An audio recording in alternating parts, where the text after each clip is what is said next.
오 거룩한 성아, 우리 모두 아름다운 추억을 간직한 사진첩이 있습니다.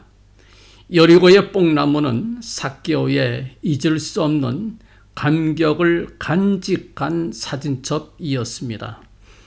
예루살렘은 또 하나님의 사진첩입니다. 하나님의 잊을 수 없는 감격적인 사건들의 현장입니다. 하나님의 사진첩을 들춰 봅시다. 오늘 그 첫 장을 넘겨봅니다. 모리아의 한 산이 나오네요. 모리아의 한 산, 그곳은 어디일까요? 그곳에서 아브라함은 자기의 사랑하는 아들 이삭을 번제로 드리려고 했었습니다. 그 장소가 나중에 예루살렘의 성전터가 되었고, 모리아의 한 산은 나중에 예루살렘 도시가 되었습니다. 하나님께서 예루살렘을 보실 때마다 잊을 수 없도록 만드는 첫 장면이 창세기 22장에 나옵니다.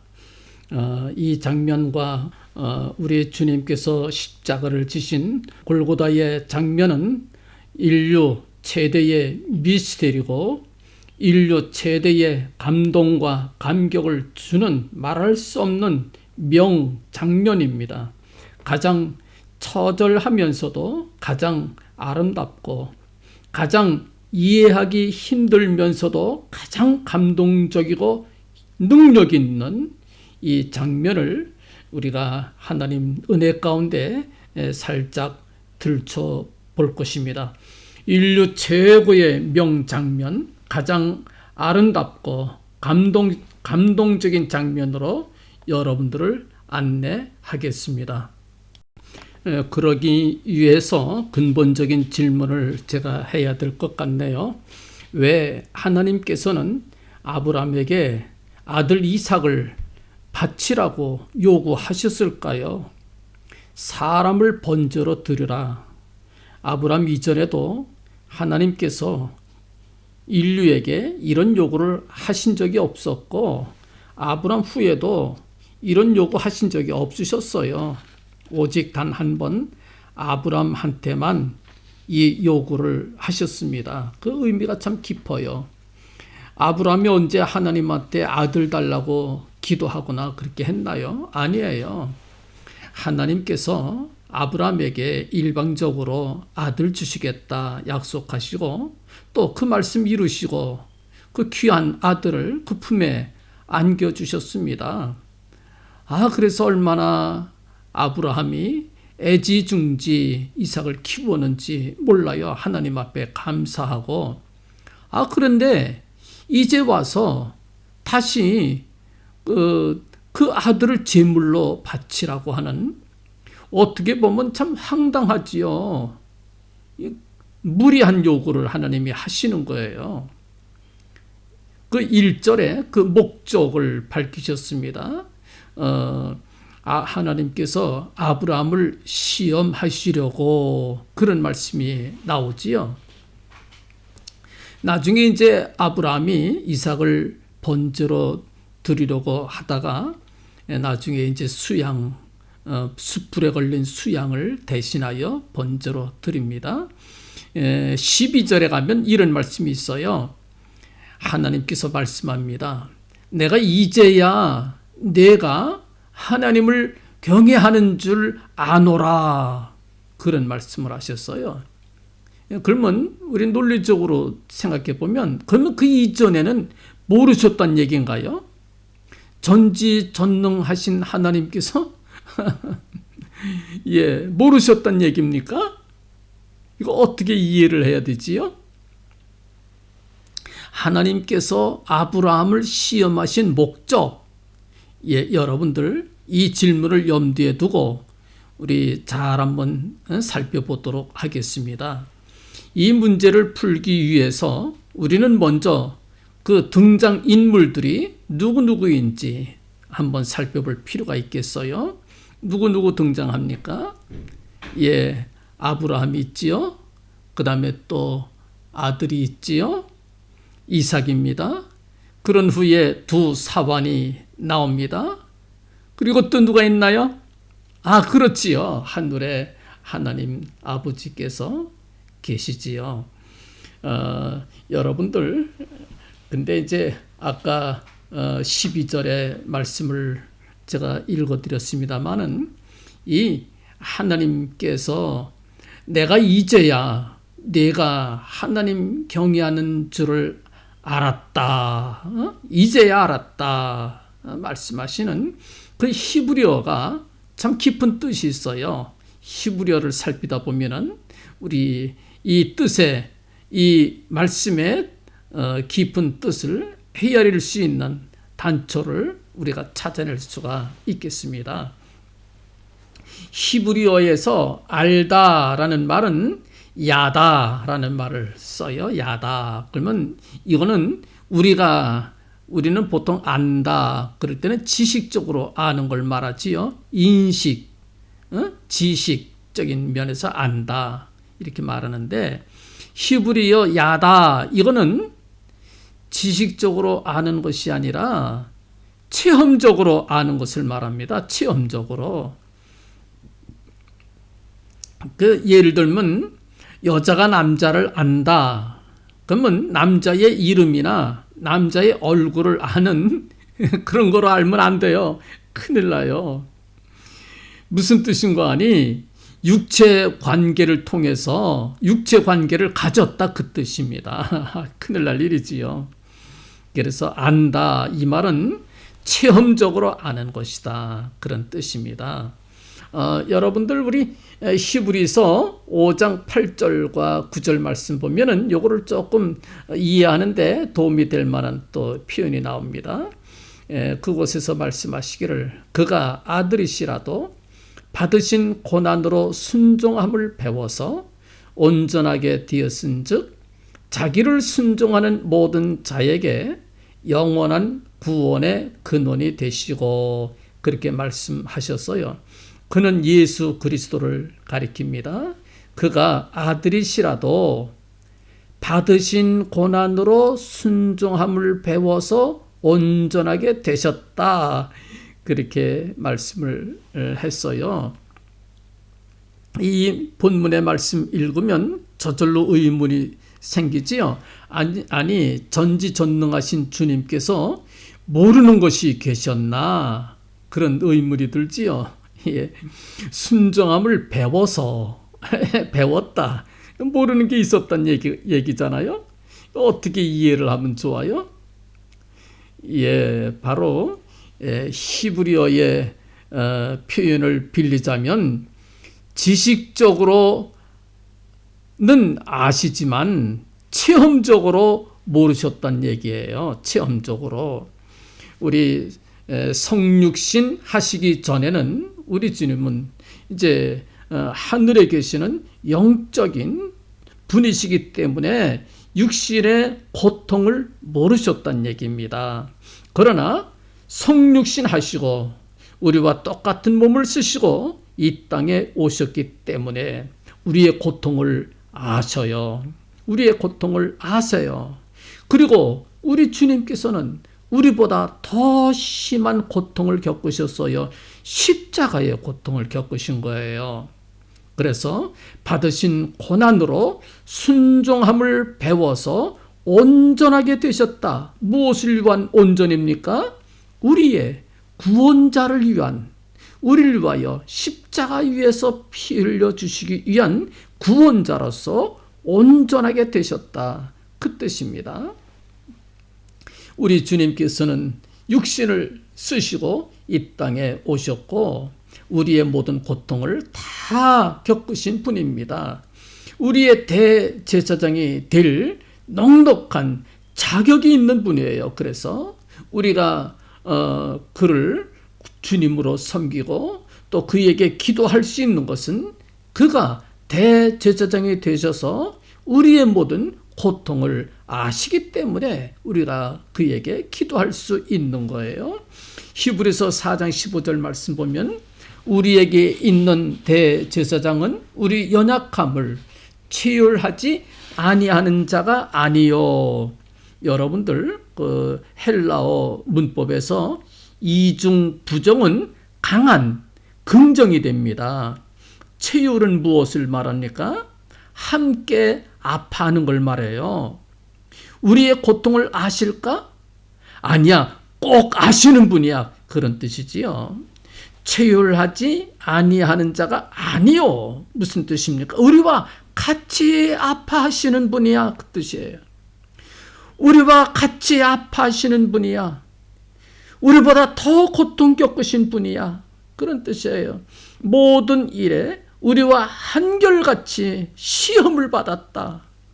우리와 한결같이 시험 받으신 분이에요. 우리가 외롭습니까? 주님께서도 외로움을 아셨어요. 우리가 매맞는 고통 겪었습니까? 우리 주님은 채찍을 맞는 고통을 겪으셨어요. 우리가 누구에게 배반당했습니까? 우리 주님도 배반당하셨지요. 누구한테 억울한 욕을 먹었습니까? 우리 주님은요, 까닭없이 미움을 받으셨던 분이에요. 예? 그러나 죄는 없으시니라 우리의 대제사장이 되신 것을 우리에게 말씀해 주셨습니다. 이제 호세아 6장 3절 말씀 보면 구약에서 우리에게 들려주신 말씀이 무엇입니까? 여호와를 알자, 힘써 여호와를 알자. 여기서 알자는 얘기는 체험적으로 알자는 얘기예요. 하나님의 이름을 아는 정도가 아니라 하나님을 체험적으로 나의 삶 속에서 나와 함께 하시고 나를 도와주시고 내게 능력 주시는 그 하나님을 체험적으로 알자. 그 뜻입니다. 그래서 요 창세기 22장 12절 말씀에 내가 이제야 내가 하나님 경외하는 줄을 아노라. 이 말씀은요, 하나님께서 체험적으로 아브라함을 아셨단 얘기입니다. 아브라함, 너 잊어보니까 정말로 내 아들을 내게 바치려고 했구나. 너 내 말 앞에 겸손하고 내 말을 전적으로 순종하는 그것이 경외의 뜻이지요. 경외란 말은 겸손하게 순종하는 걸 말합니다. 이걸 하나님이 보신 거예요. 이걸 하나님께서 보신 거예요. 아브라함이 정말 하나님 앞에 겸손하게 순종하는 모습을 보셨어요. 그래서 내가 이제 너를 알았다. 체험적으로 알았다. 그 뜻입니다. 이 체험적으로 알았다 그러니까 우리 한국 교인들한테는 조금 이해하기가 어려운데 요걸 갑바도기아 교부들은 체험적이란 말 대신에 코이노니아 또는 페리코레시스란 말로 이걸 표현했어요. 그분들 덕분에 콘스탄티노플 회의에서 결국 삼일체 교리가 완성되지 않았습니까? 위대하신 분들이에요. 예, 그분들이 뭡니까? 그 코이노니아란 말을 써서 그 삼일체 그걸 우리한테 설명해 주셨지요. 예, 코이노니아가 무슨 뜻입니까? 예, 나누는 것, 좋은 것 있으면 나누는 것. 또 무엇입니까? 함께 있는 것. 또 무엇입니까? 서로 교통하면서 온전히 하나가 되는 게 코이노니아지요. 지금 하나님께서요, 아브라함과 교제를 하고 계시는 거예요. 우리가 이미 공부를 했습니다마는 삼위일체가 무엇입니까? 성부, 성자, 성령 하나님께서 하나가 되시고 무엇으로 하나가 되십니까?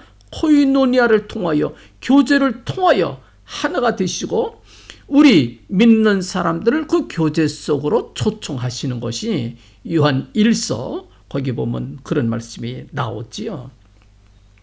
하나님께서 아브라함을 부르셔서 같이 교제하시는 겁니다. 여러분들, 하나님과 아브라함과 같은 점이 무엇일까요? 같은 점이 있나요? 없나요? 있지요. 세 가지가 있어요. 무엇이 같습니까? 두 분이요, 다 아버지라고 하는 면에서 같아요. 아브라함은 누구의 아버지? 그렇지, 이삭의 아버지지요. 하나님은 누구의 아버지? 그렇지요, 독생성자 예수 그리스도의 아버지가 되십니다. 또 두 번째 무엇이 같습니까? 그렇지요, 두 분 다 아들을 바쳐야 되는 거예요. 아브라함도 지금 이삭을 바쳐야 됩니다. 번제로 드려야 됩니다. 하나님 아버지께서는 먼 훗날 2000년 정도 훗날 지나서 당신의 독생 성자 예수 그리스도를 이 땅에 보내 골고다 산 위에서 당신의 아들을 인류를 위하여 바치기로 지금 작정하고 계시는 거예요. 또 세 번째 무엇이 같습니까? 그런 면에서 갈등과 아픔과 고통을 지금 같이 나누고 있는 거예요. 과부 사정은 과부가 잘한다고 이 세상에 누가 아브라함의 사정을 알겠어요. 그러나 하나님께서 아시는 거예요. 당신께서도 먼 훗날 당신의 독생 성자 예수 그리스도를 바치실 겁니다. 그런 마음이 같은 거예요.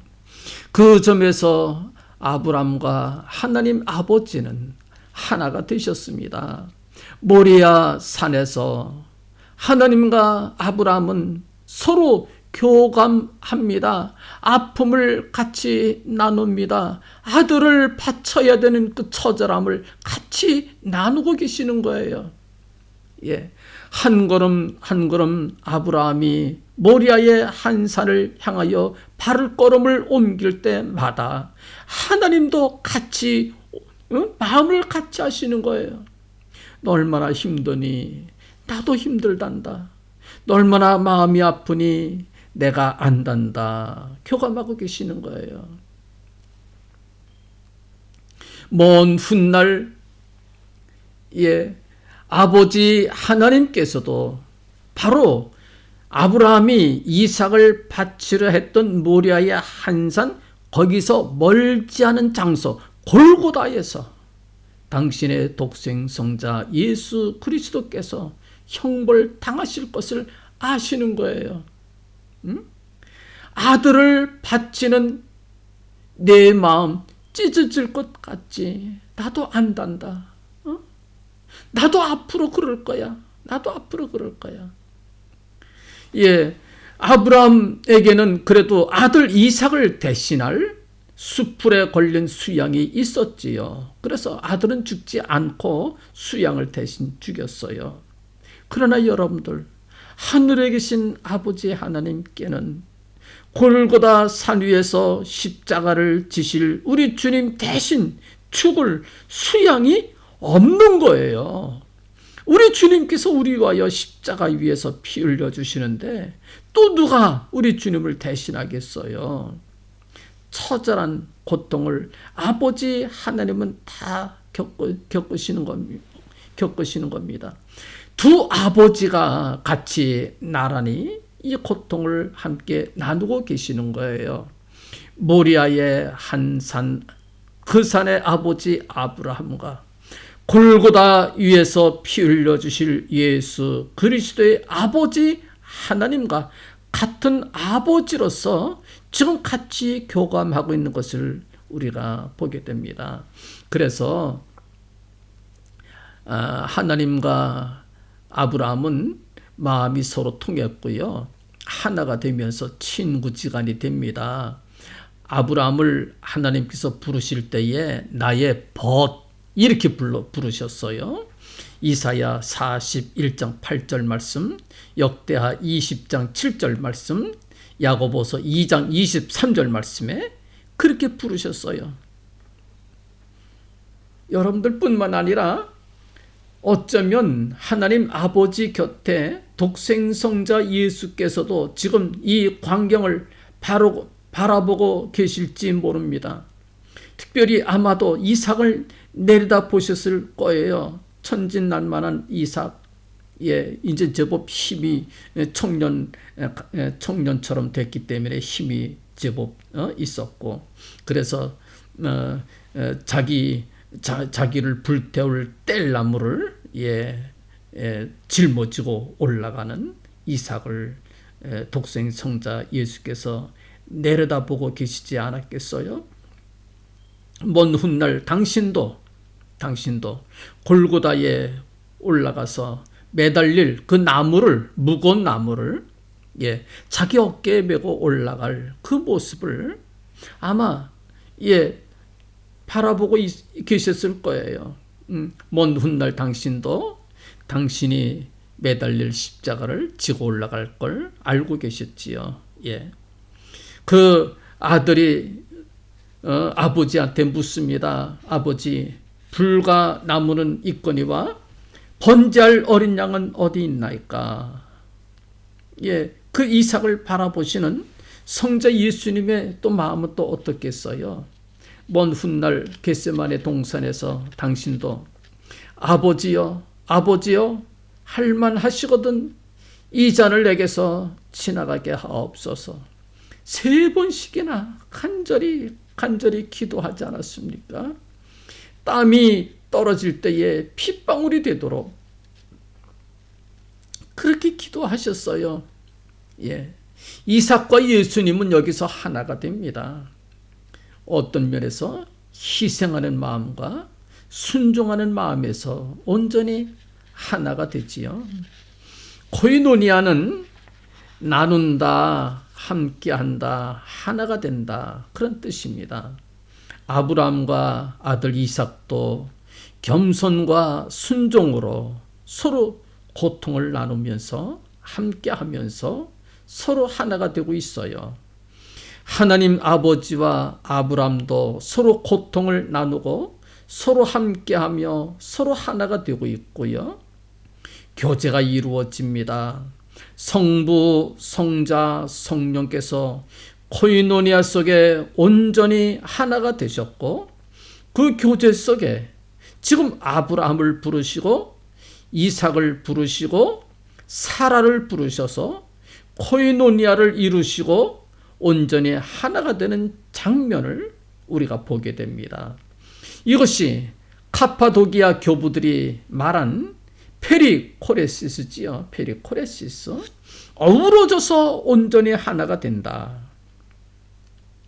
그럴 때에 여러분들 이해가 될지 모르겠지만 그 전류자가 자석 사이를 아주 힘있게 돌을 때에 유도 전류가 발생을 합니다. 그래서 엄청난 전력이 파워가 일렉트릭 파워가 거기서 나오는 거지요.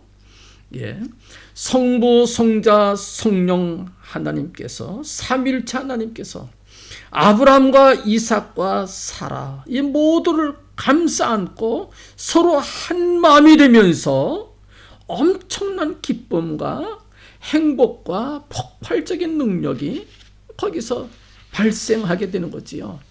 명장면입니다. 지금 감동적인 장면이에요. 말할 수 없는 기쁨이 넘치고 말할 수 없는 행복이 넘치는 장면입니다. 하나 될 때에 기쁨과 행복이 넘친다고 하는 것을 우리가 알게 됩니다. 지금 바로 그 순간이지요. 여러분들 하나님과 아브라함의 이 감격과 기쁨은 이루 말할 수가 없다. 이루 말할 수가 없다. 그걸 어떻게 알 수 있느냐?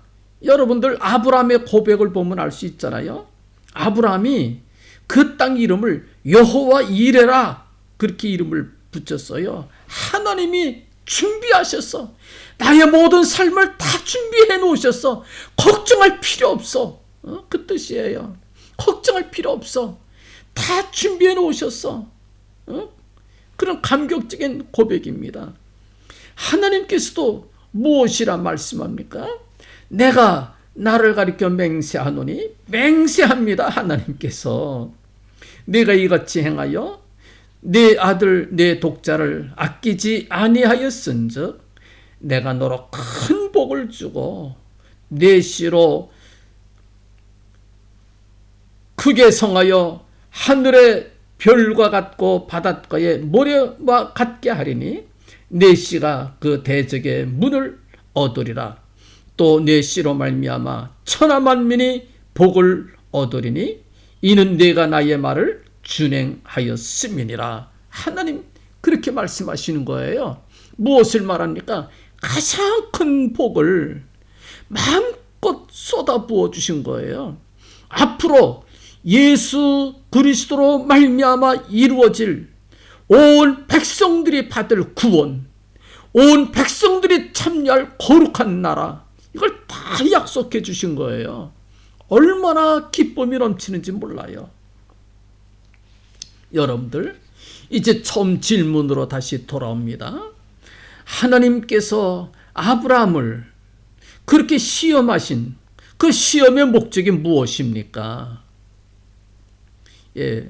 이 하나님이 아브라함을 시험했다 그러니까 어떤 분은 야고보서 1장 13절 말씀을 인용을 하면서, 아니 하나님은 누구도 시험하지 않는다고 그러시는데 왜 여기서 시험을 했습니까? 이렇게 묻는 분도 계세요.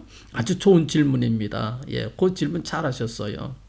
야고보서 1장 13절 말씀에 사람이 시험을 받을 때에 내가 하나님께 시험을 받는다 하지 말지니 하나님은 악에게 시험을 받지도 아니하시고 친히 아무도 시험하지 아니하시느니라.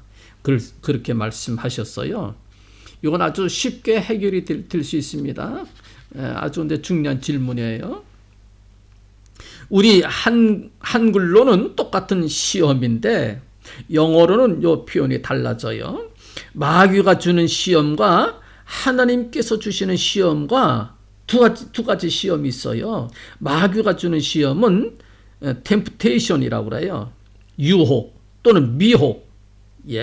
그 마귀가 주는 시험의 목적은 뭡니까? 우리를 쓰러뜨리고 넘어뜨리고 패배하고 멸망케 하는 거, 그게 마귀의 시험의 목적이에요.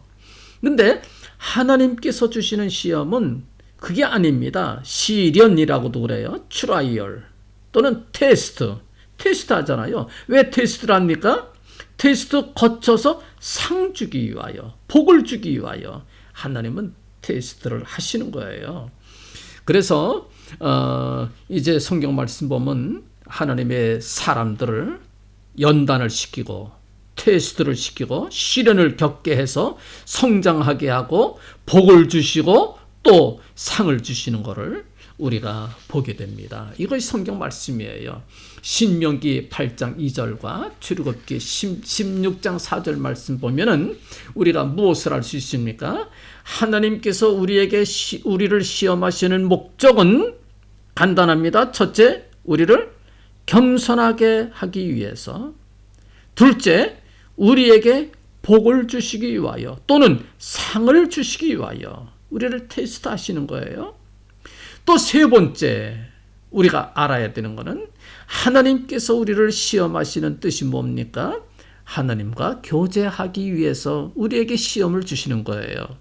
우리가 시험 당할 때는 하나님 앞에 더 간구하게 되지요. 더 기도하게 되지요. 하나님과 교통하는 것을 말합니다.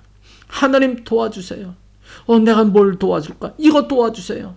그래, 내가 이렇게 하지 마. 이게 하나님께서 우리와 교통하기를 원하시는, 교제하기를 원하신다라고 하는 것을 우리가 보게 됩니다.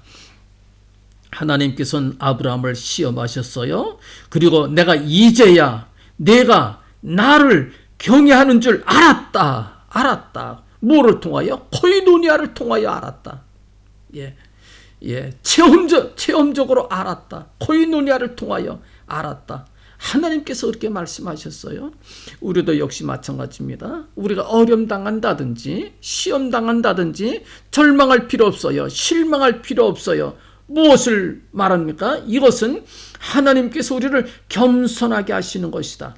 하나님께서 내게 복을 주시는 것이다. 내게 상을 주시는 것이다. 더 나아가 하나님께서 나와 교제하기를 원하시는구나. 코이노니아 하기를 원하시는구나. 내가 나를 경외하는 줄 내가 이제 알았노라 말씀하시고 큰 복을 주실 거를 우리가 믿으면 되겠습니다. 여러분들이 이 놀라운 장면을, 바로 모리아의 한 산에서 이루어진 놀라운 장면입니다. 하나님과 아브라함이 서로 친구지간이 돼서 마음을 같이 나누고 같은 아버지 입장에서 고통도 같이 나누고 코이노니아를 하셨다고 하는 것. 서로 친구지간이 됐다고 하는 것. 예, 하나님께서는 모리아의 한산, 바로 예루살렘이지요. 잊을 수 없는 추억입니다. 예루살렘을 볼 때마다 하나님께서 아브라함을 생각하시고 그의 후손들에게 지금도 여전히 복을 내려 주십니다.